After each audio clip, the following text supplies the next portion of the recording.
¿Cómo va todo? Bien.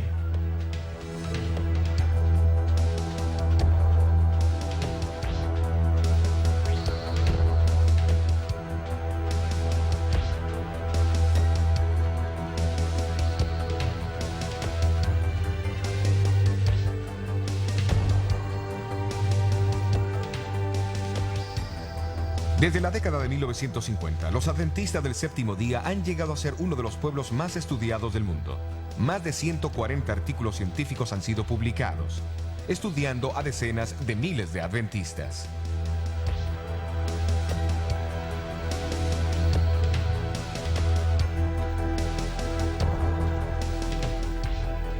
¿A cuánto está? 12 sobre 10. Mejor posible. Muy bien.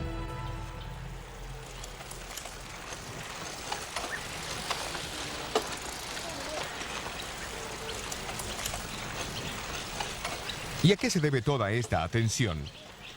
Es el descubrimiento de que el estilo de vida de los adventistas que los lleva a vivir de 6 a 8 años más y a reducir dramáticamente las muertes prematuras por cualquier otra causa, incluyendo los dos mayores asesinos de la sociedad occidental: enfermedades del corazón y el cáncer.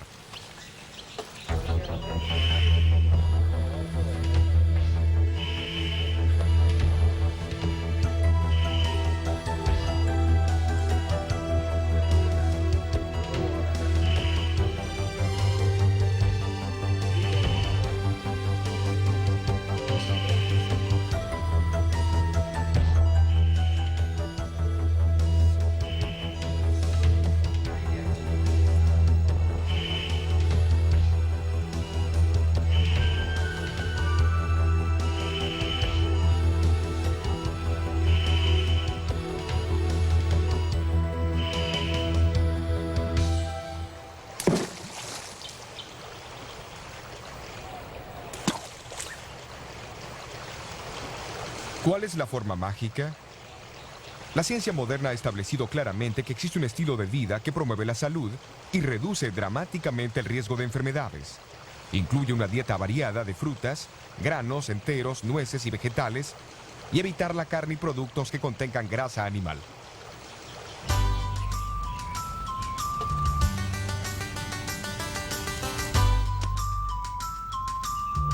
Pero de igual manera son importantes el sueño adecuado, el ejercicio al aire libre, tomar mucha agua y abstenerse del uso del tabaco, alcohol, café, té y otras drogas.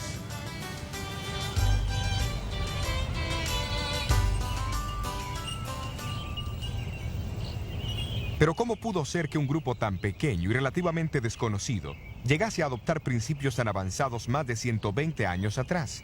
Después de todo, hasta la mitad del siglo XIX, nadie entendía la causa de la enfermedad. La prueba para la teoría del germen todavía estaba en el futuro. No existían rayos X, aspirina, antibióticos o antiasmáticos. Abundaban la difteria, la fiebre amarilla, la tifoidea, el cólera y el sarampión.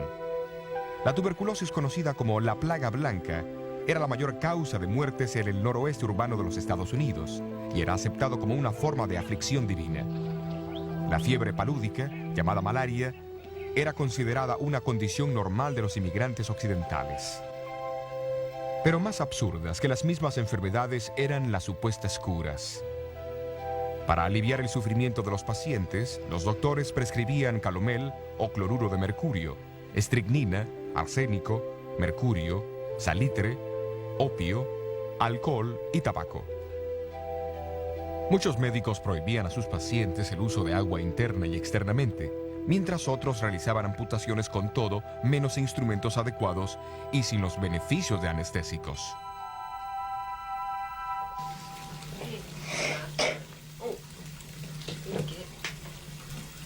El aire nocturno era considerado peligroso. Cerraban herméticamente las ventanas y las puertas por miedo a engriparse.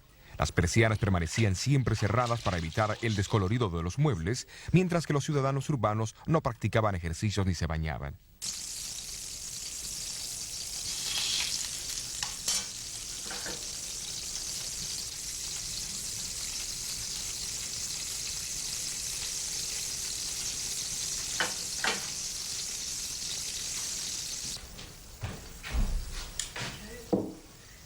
La dieta pesada típica de cada día se basaba en carnes llenas de grasa y muy condimentadas, y de mucho té y café.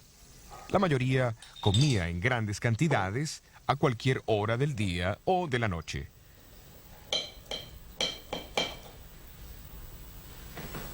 Se había propagado mucho el uso del tabaco y hasta era defendido por muchos médicos como un estimulante para los pulmones y el humo como una cura para la bronquitis.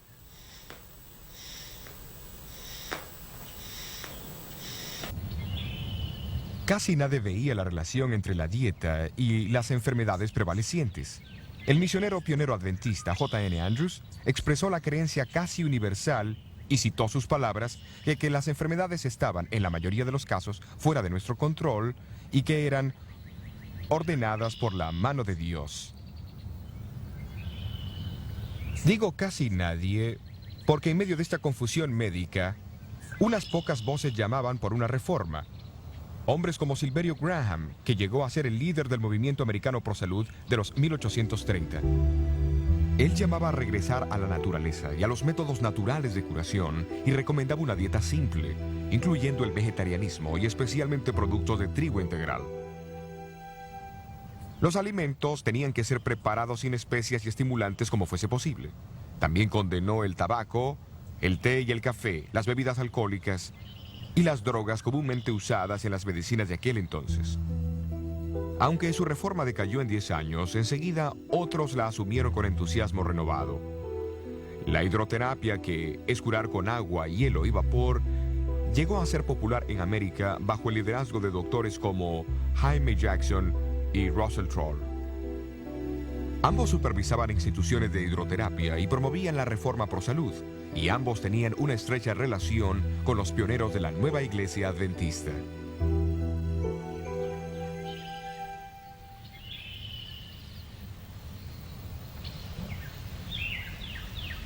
En 1858, aquí en el estado de Nueva York, el doctor Jaime Jackson estableció su casa en la ladera, al norte del pueblo de Dansville.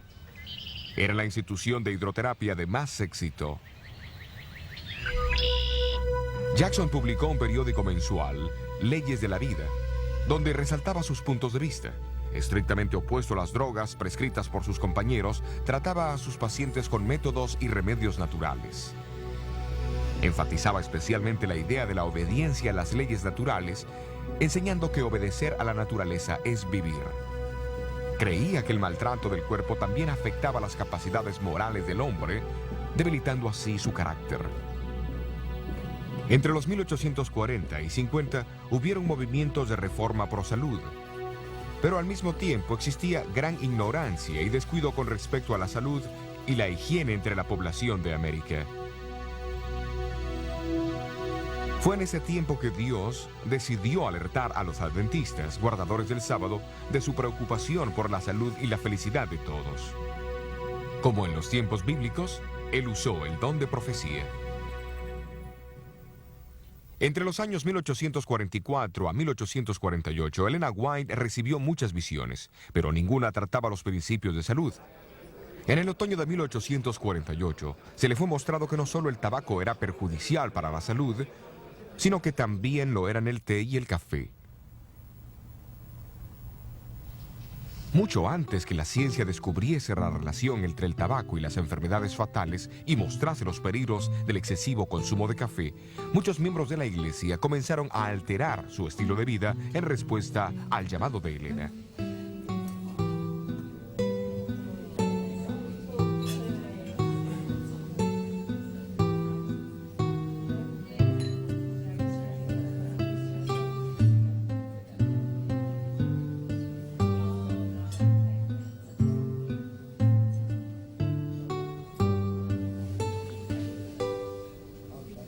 En los años siguientes a 1848, las páginas del periódico de la iglesia reportaban entusiasmadas sobre las batallas para dejar el tabaco, el té y el café.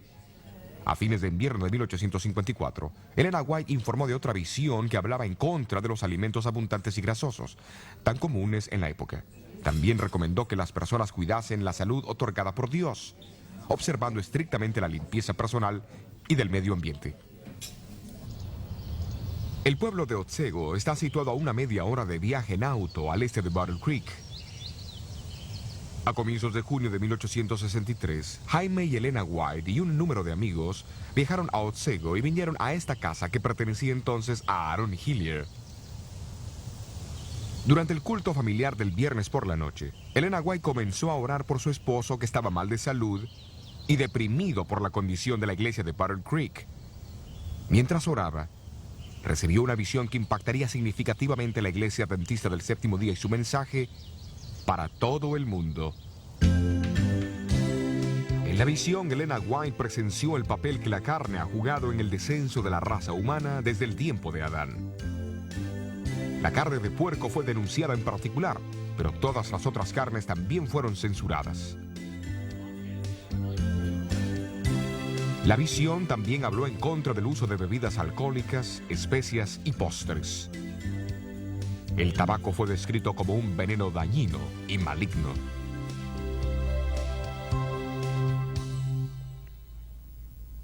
Recuerden que esto ocurrió unos 100 años antes del famoso informe del cirujano general de los Estados Unidos, El fumar y la salud.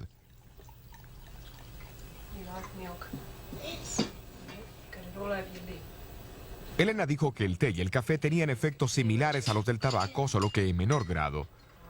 Le fue mostrado que comer demasiado, aunque alimentos buenos, o comer entre horarios o antes de irse a dormir, es distintivamente malsano. En el tratamiento de enfermedades, vio el terrible efecto de las drogas de ese entonces, el arsénico, la estricnina, el calomel y otras.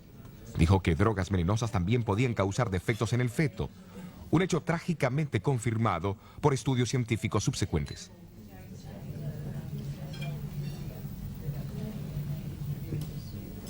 La eliminación de estos alimentos y prácticas hubiera ayudado a cualquiera a vivir mejor. Sin embargo, la visión no solamente corrigió errores, sino que también dio consejos en el lado positivo.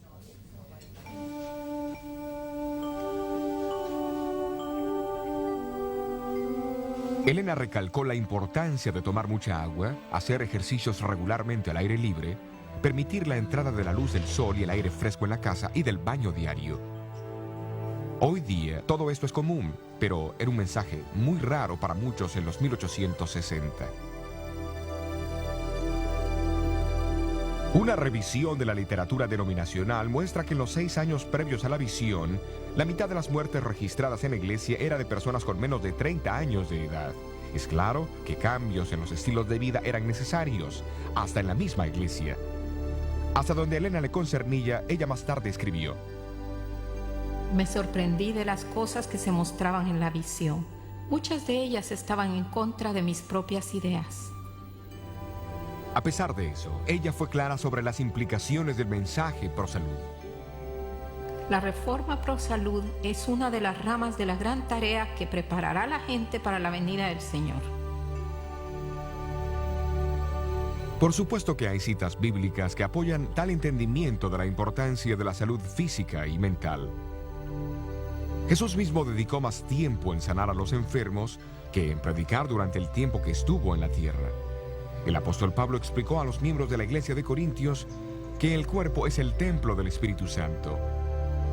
También enseñó a la iglesia de Tesalonicenses que la creencia en la pronta venida de Jesús reclamaba que el cuerpo, el espíritu y el alma fuesen preservadas sin mancha hasta la venida de Cristo.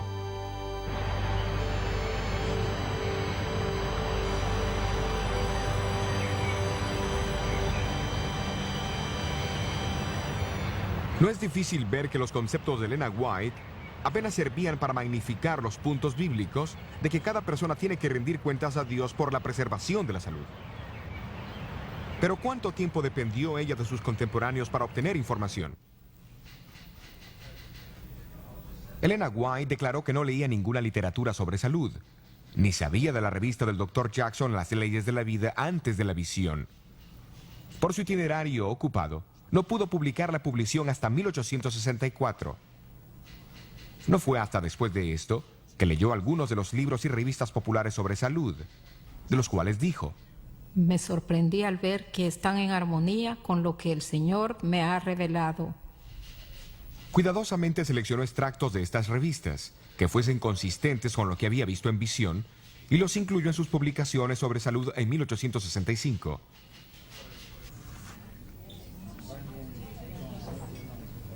Durante los años siguientes a 1863, Elena White recibió más visiones concernientes a la salud. Es obvio que las mismas la detuvieron de promover las ideas tan difundidas por algunos escritores que más tarde fueron probados a ser falsas. El Dr. Thorpe, por ejemplo, prohibió la sal y el azúcar completamente, diciendo que la sal era un mineral venenoso y el azúcar no tenía ningún alimento. Elena White usó un poquito de ambos, pero avisó de sus malos efectos cuando son usados sin reserva. Concerniente a la sal, escribió en 1901. De acuerdo a la luz que me fue dada por Dios, la sal es actualmente esencial para la sangre. La causa y el motivo de esto no lo conozco, pero les doy la instrucción como me fue dada.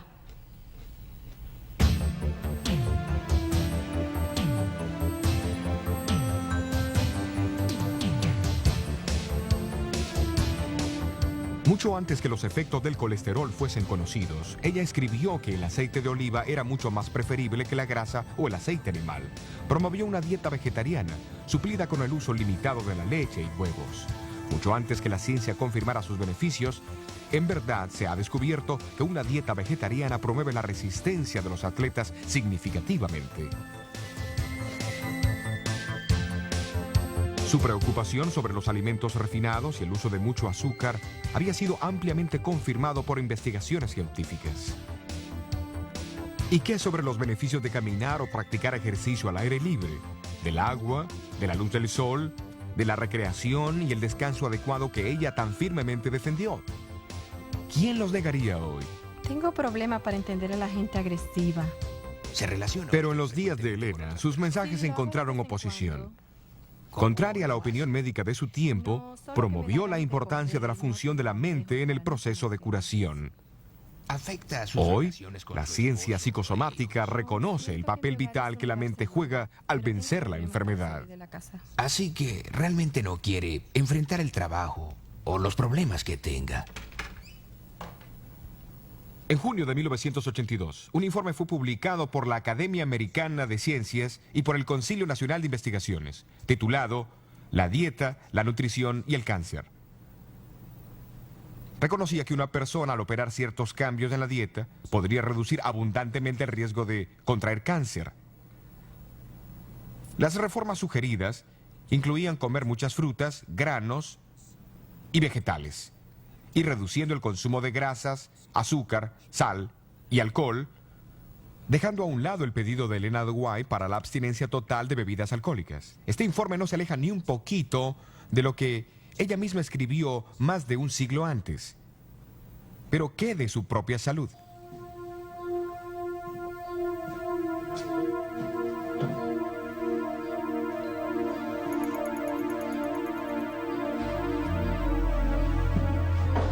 La visión de junio de 1863 fue dada a Elena cuando estaba muy débil, enfermiza, propensa a frecuentes mareos y desmayos. Sufrió del corazón toda su vida y sufrió de parálisis 5 veces antes de 1870. Se describió a sí misma como una gran consumidora de carne y que el pan especialmente era desabrido para ella. Pero aceptó la instrucción recibida y después de 1863 cambió su dieta y estilo de vida radicalmente. Como resultado, sus constantes mareos y desmayos la dejaron permanentemente y su salud comenzó a mejorar.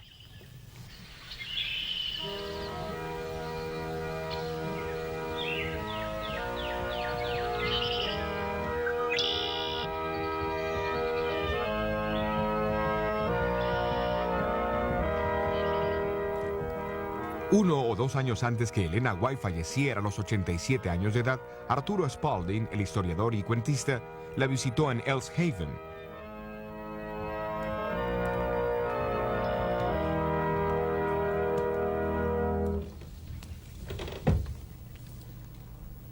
Después del culto familiar en la sala, ella salió hacia la antesala y con paso ligero y enérgico alcanzó las escaleras. Arturo Spalding ofreció ayudarla, pero ella respondió: Oh, no, gracias. Soy muy capaz de subir las escaleras por mí misma. Estoy tan activa como cuando era niña. ¿Como cuando era niña? No debiera decirlo. Cuando era niña estaba enferma y débil y con mala salud. Pero ahora el Señor me ha sanado y fortalecido y me siento mejor, mucho mejor que cuando era niña. Casi al final de su carrera, el Dr. Clyde McKay, profesor de nutrición en la Universidad de Cornell en Nueva York, fue introducido a los escritos sobre alimentación y nutrición de Elena White. Se impresionó profundamente y se quedó particularmente intrigado por saber las fuentes de esa información. Preguntó cómo una mujer con casi ninguna educación podía dar consejos de salud tan avanzados para su tiempo. Rechazó la idea de que los había copiado de sus contemporáneos. Después de todo, ¿cómo hubiese sabido cuáles ideas usar y cuáles rechazar de entre la perpleja colección de teorías y consejos sobre salud del siglo XIX? Muchos de los cuales fueron bastante irracionales y han sido descartados desde entonces. Él creyó que Elena tendría que ser una mujer sorprendente, con conocimientos avanzados a su tiempo, para hacer esto con éxito. Después de leer extensamente los escritos sobre salud del Dr. McKay, comenzó a dar conferencias con los conceptos de Elena White a varias sociedades profesionales. Estoy impresionado con la exactitud de sus enseñanzas a la luz de la ciencia de nutrición moderna. A pesar del hecho que sus obras fueron escritas mucho antes de la llegada de la nutrición científica moderna, no existe ninguna guía mejor disponible hoy. En 1865, la Iglesia Adventista había alcanzado una membresía de unos 4,000. Aunque poseía poca riqueza, había sido recordada en la visión de 1863, que la misma tenía una obra sagrada de alertar a otros sobre salud. Pero ¿cómo la Iglesia alcanzaría este blanco?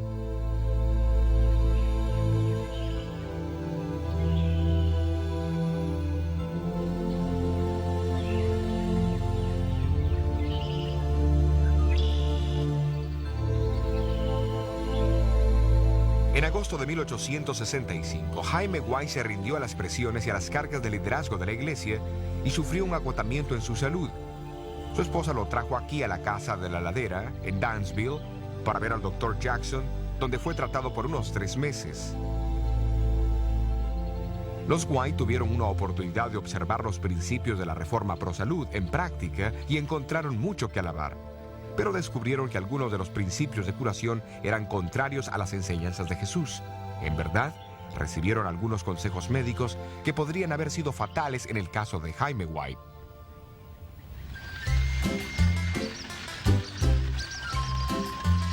En diciembre, Elena decidió retirar a su esposo de la institución de Dansville y viajaron a Rochester, en el oeste del estado de Nueva York. Muchas oraciones fueron elevadas allí por la salud de Jaime White, y en la Navidad de 1865, Dios respondió al darles un extraordinario regalo de Navidad. Elena White recibió una visión, donde le fue mostrado que la iglesia debería comenzar con su propia institución de salud, para aquellos que deseaban aprender cómo cuidarse para prevenir enfermedades.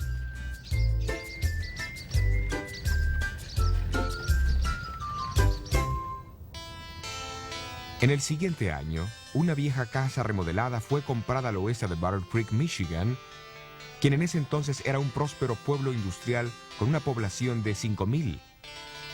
Conocido como el Instituto Occidental de la Reforma Pro Salud, abrió sus puertas en septiembre de 1866 como el primer centro médico adventista del séptimo día del mundo.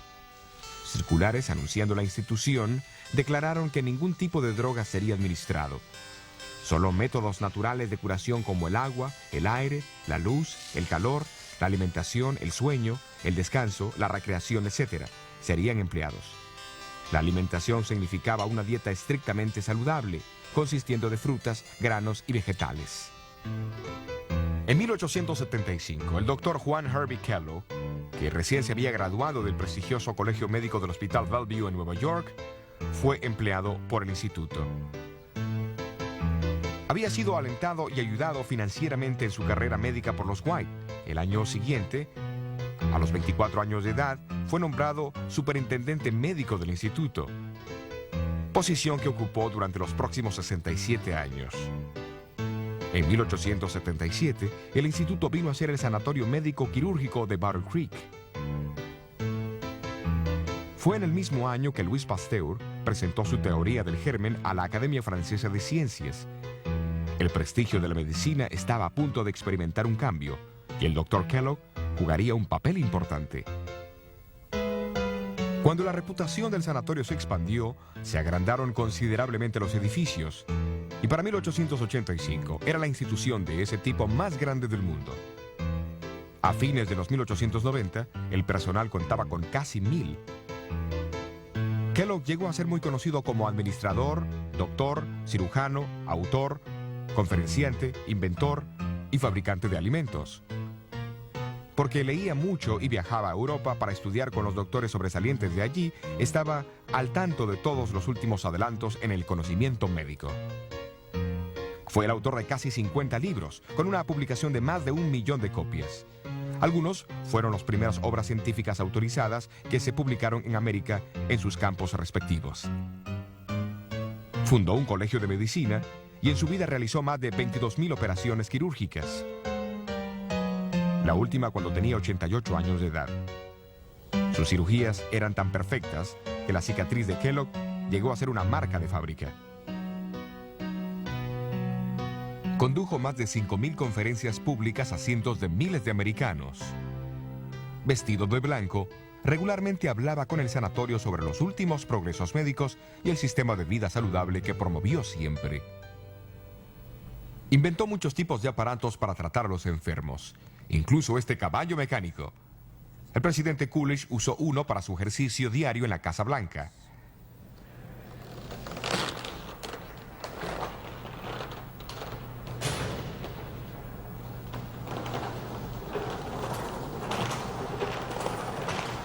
Algunos de sus inventos todavía están en uso alrededor del mundo hoy día.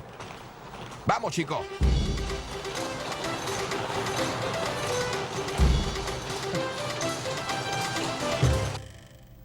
Kellogg también produjo variedades de alimentos de salud, incluso los copos de maíz que cambiaron el hábito de desayunar de millones.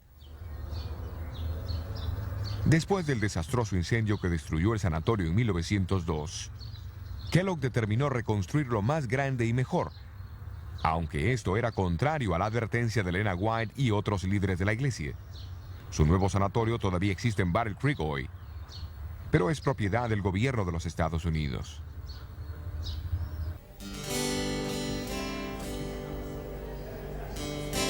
Su pórtico y entrada impresionantes acogieron a muchos que vinieron a Kellogg para tratarse y aprender sus consejos sobre salud.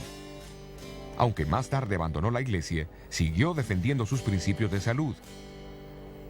Famosos que lo visitaron durante sus más de 60 años de superintendencia incluyeron el industrial y financista Juan D. Rockefeller Jr., el autor Jorge Bernardo Shaw, el inventor Thomas Edison, el escritor soviético León Tolstoy, el explorador de las regiones polares Raúl Amundsen, la primera mujer en viajar sola a través del Atlántico, Amelia Earhart, y el presidente Guillermo Howard Taft, que está registrado como el paciente número 100.000.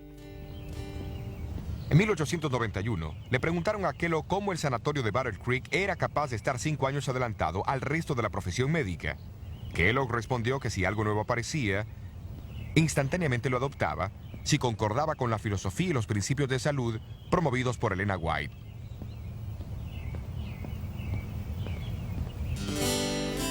En 1901, se informó que 27 sanatorios adventistas y 31 salas de tratamiento estaban en funcionamiento no solo en los Estados Unidos, pero también en Suiza, Dinamarca, Inglaterra, Alemania, África del Sur, India, México, Australia, Nueva Zelanda y en las islas del Pacífico. Elena White vivió en Australia desde 1891 a 1900.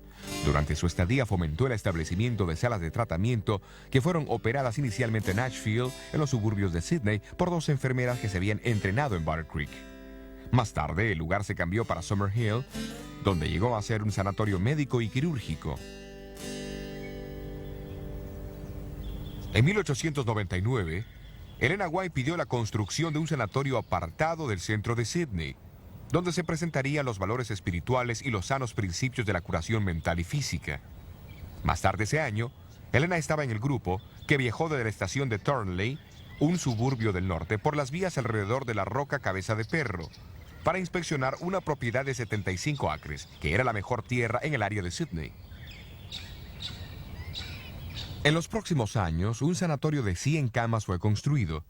Fue oficialmente inaugurado el 1 de enero de 1903.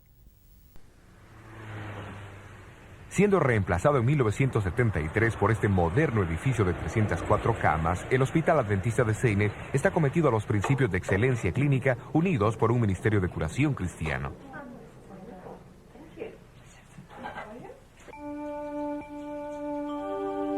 Escribiendo desde su casa en California en 1905, Elena White instó a establecer más sanatorios en Australia, particularmente cerca de Melbourne. En Warburton, como a 1 hora en auto al este de Melbourne, un pequeño sanatorio fue inaugurado en 1910. El mismo también llegó a ser una institución cristiana bien operada, que provee cuidado intenso, como también un firme programa de cuidado de la salud que enfatiza la prevención y la rehabilitación.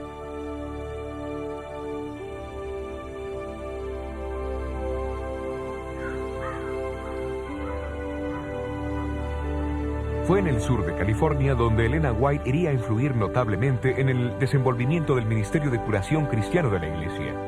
Vivió aquí en su casa, Elms Haven, en el norte de California, por los últimos 15 años de su vida. Durante ese tiempo recibió muchas visiones en la noche concernientes a la obra de la iglesia. En una de las visiones de 1902, Dios le reveló que en el sur de California habían propiedades desocupadas en el campo, convenientes para los propósitos de un sanatorio y a la venta a un precio mucho más bajo que el costo original.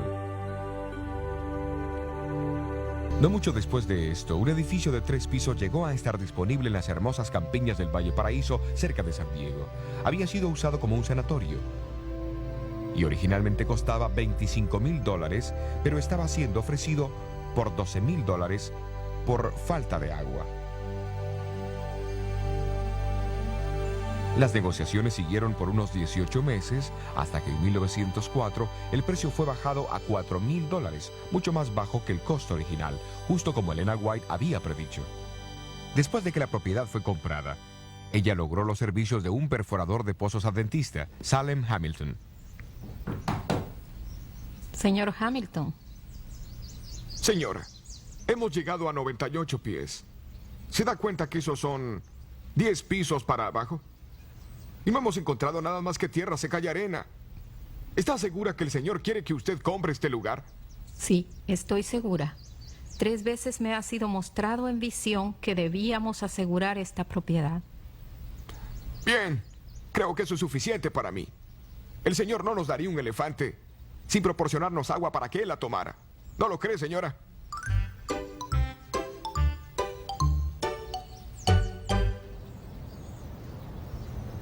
Salem Hamilton volvió a perforar y en el transcurso de 1 hora escuchó el ruido de un río subterráneo. Luego el agua comenzó a brotar y en esa noche creció a 18 pies, casi a unos 6 metros. El abastecimiento de agua del sanatorio estaba asegurado. Operado por la Iglesia Adventista del Séptimo Día, el Hospital del Valle Paraíso continúa ofreciendo su ministerio de curación a la comunidad vecina.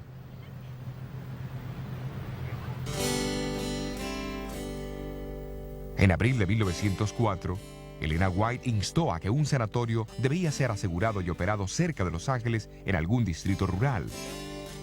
En Glendale, un suburbio de Los Ángeles, un edificio de 3 pisos sobre 5 acres de tierra, representando una inversión inicial de $50,000, fue ofrecida a la iglesia por $26,000. En 1904, fue comprada por $12,000, mucho más bajo que el precio original.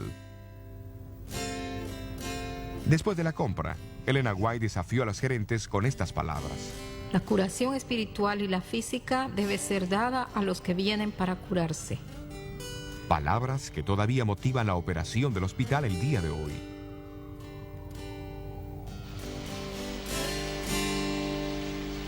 Pero tenía que haber un tercer sanatorio en el sur de California. Tan pronto como en octubre de 1901, Elena White había visto en visión que cerca de Los Ángeles había un edificio ocupado con árboles frutales en el terreno del sanatorio. Esta visión fue tan real para ella que le parecía estar caminando por el terreno, conversando con los pacientes y hasta viviendo allí. Ni el Valle Paraíso ni Glendale reunían esta descripción. En 1904, 76 acres de propiedad a la venta fueron descubiertos cerca de Redlands. Fue llamada Loma Linda e incluía enormes jardines y huertos, hermosos parques, muchos árboles de sombra, caminos para carretas y veredas de cemento. Entre los edificios de la cumbre de la Loma Linda había un hotel de 4 pisos con 64 cuartos, iluminado con electricidad, con calefacción a vapor y con abundancia de agua fresca. El costo original era de $150,000. El precio de la compra final fue $38,900, mucho más bajo que el precio original.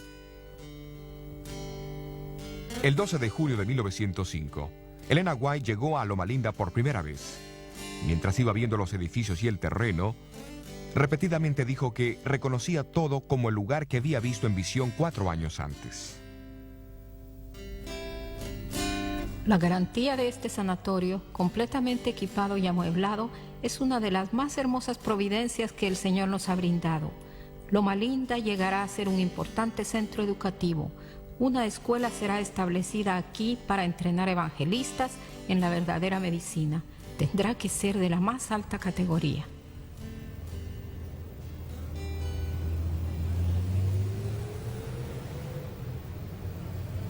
Aquellos que la fundaron tenían poco dinero, pero poseían una fortuna en fe en Dios y en su poder para traer esperanza y sanidad a los que sufren. Hoy, la Universidad de Loma Linda opera como una de las más grandes escuelas de medicina en el oeste de los Estados Unidos y se encuentra al frente en el conocimiento e investigación de la medicina. Este acelerador de protones es el primero del mundo en su clase.